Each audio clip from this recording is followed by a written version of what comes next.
பேரவைத் தலைவர் அவர்களே,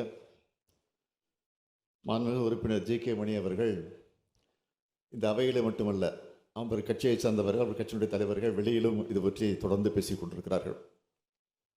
ஆனால் அனைத்தையும் இந்த அவையில் அவர் பதிவு செய்யலை, வெளியில் பேசிக் கொண்டிருப்பதை. அதானியோடு முதலமைச்சருக்கு தொடர்பு இருக்கிறது, அதானியை முதலமைச்சர் சந்தித்து விட்டு சென்றார் என்னெல்லாம் பேசியிருக்கிறார். அதையும் பேசுவார் என்று தான் எதிர்பார்த்தேன். பேசவில்லை.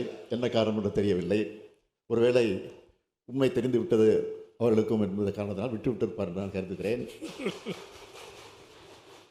தமிழ்நாட்டில் அதானி குழுமத்தினுடைய தொழில் முதலீடுகள் குறித்து பொதுவெளியில் வரும் தவறான புகார்களுக்கு நம்முடைய மின்துறை அமைச்சர் செந்தில் பாலாஜி அவர்கள் தெளிவான விரிவான விளக்கத்தை தொடர்ந்து 2-3 முறை விளக்கியிருக்கிறார்கள். அதற்கு பிறகு தொடர்ந்து இதை பற்றி செய்தி வந்து கொண்டுதான் இருக்கிறது.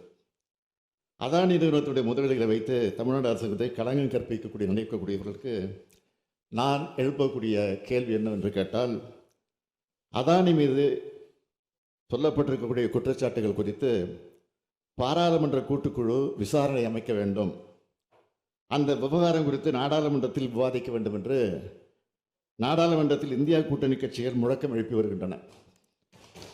திமுக மீது குறை சொல்லிக் கொண்டிருக்கக்கூடிய பாஜகவோ பாமகவோ இந்த கோரிக்கையை ஆதரிக்க தயாராக இருக்கிறதா?